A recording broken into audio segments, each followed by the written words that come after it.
मैं अपने जम्मू कश्मीर के लोगों को, युवाओं को, बुजुर्गों को और आर्मी के लोगों को, सीआरपीएफ, बीएसएफ लोगों को थोड़ा सा बताना चाहता हूं। देखिए, मैं जब 14 साल का था, स्कूल में था, सुबह ज्योग्राफी की क्लास में था, मैं पढ़ रहा था, सामने बैठा था और मेरी एक टीचर आई, अंदर आई और उसने कहा, राहुल तुम्हें प्रिंसिपल बुला रहा है।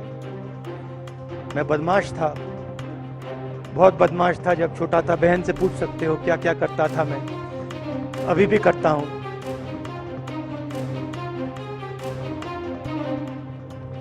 मैंने सोचा प्रिंसिपल बुला रहा है, मैंने कुछ गलती की होगी, अब मार पिटेगी। वहां पे केनिंग होती थी, मैंने सोचा था अब केनिंग होगी मेरी। मगर जब मैं चल रहा था,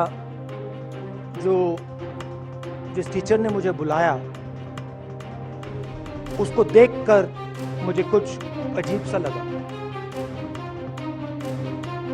और जब मैं प्रिंसिपल के ऑफिस पहुंचा तो प्रिंसिपल ने कहा, राहुल तुम्हारे घर से फोन कॉल है।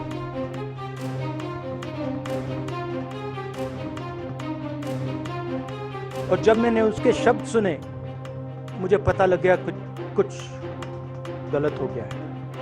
मेरे पैर कांपे और मैंने जैसे फोन अपने कान पे लगाया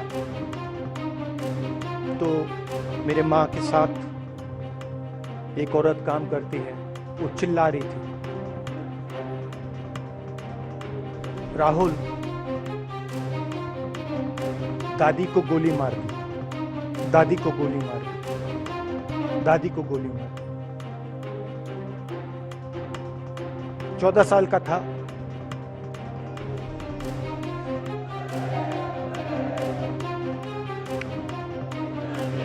देखिए, ये जो मैं कह रहा हूं, ये जो मैं अभी कह रहा हूं, प्रधानमंत्री को नहीं समझ आएगी, ये बात अमित शाह जी को नहीं समझ आएगी, ये बात डोवल जी को भी नहीं समझ आएगी, मगर ये बात कश्मीर के लोगों को समझ आएगी, ये बात सीआरपीएफ के लोगों को समझ आएगी, ये बात आर्मी के लोगों को समझ आएगी, उनके परिवारों को समझ आएगी। तो उन्होंने मुझे कहा, नाम ओंगमू है उसका, उसने कहा दादी को गोली लग गई, दादी को गोली लग गई। और फिर मुझे गाड़ी में वापस ले गए, प्रियंका को मैंने स्कूल से उठाया, मैं वापस गए।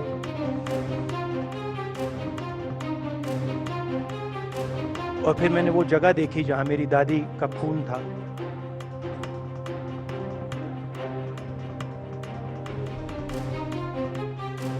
पापा आए, माँ आई, माँ बिल्कुल हिल गई थी, बोल नहीं पा रही थी।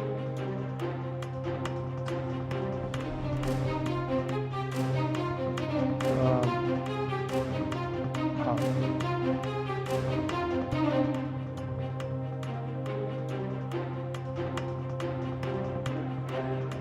फिर क्या हुआ,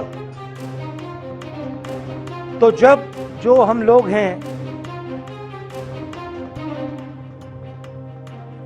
जिन्होंने हिंसा देखी है,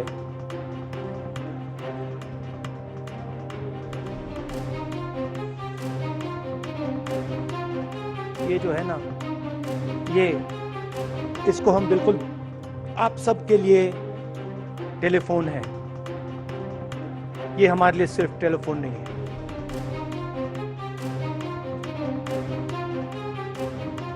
उसके बाद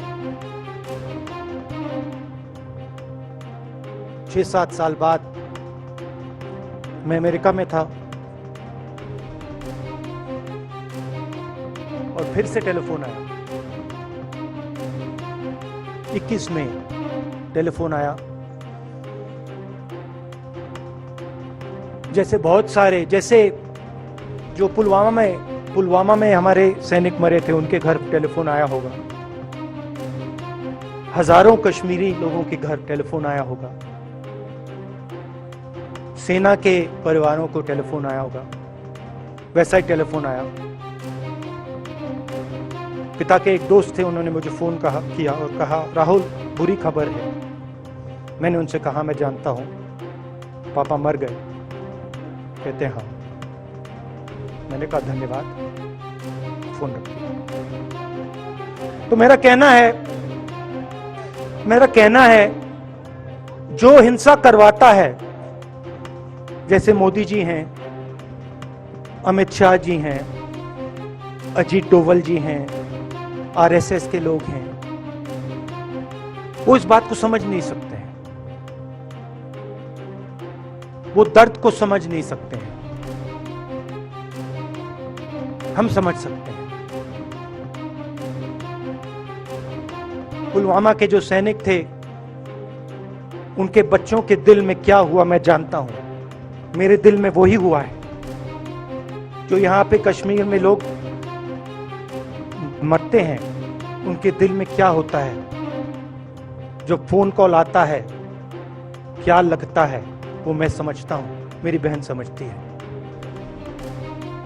तो कल किसी जर्नलिस्ट ने मुझसे पूछा, यात्रा का क्या लक्ष्य है?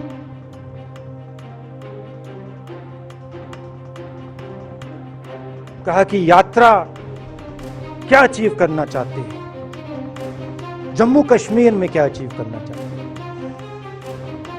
मेरे उस समय दिमाग में आया, मगर मैंने कहा नहीं बोलता हूं, कल भाषण में बोलूंगा।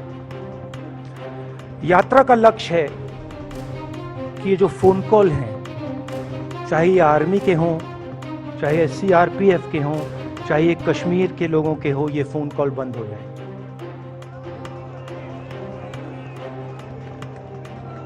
कि ये फोन कॉल किसी बच्चे को, किसी मां को, किसी बेटे को ना लेना पड़े।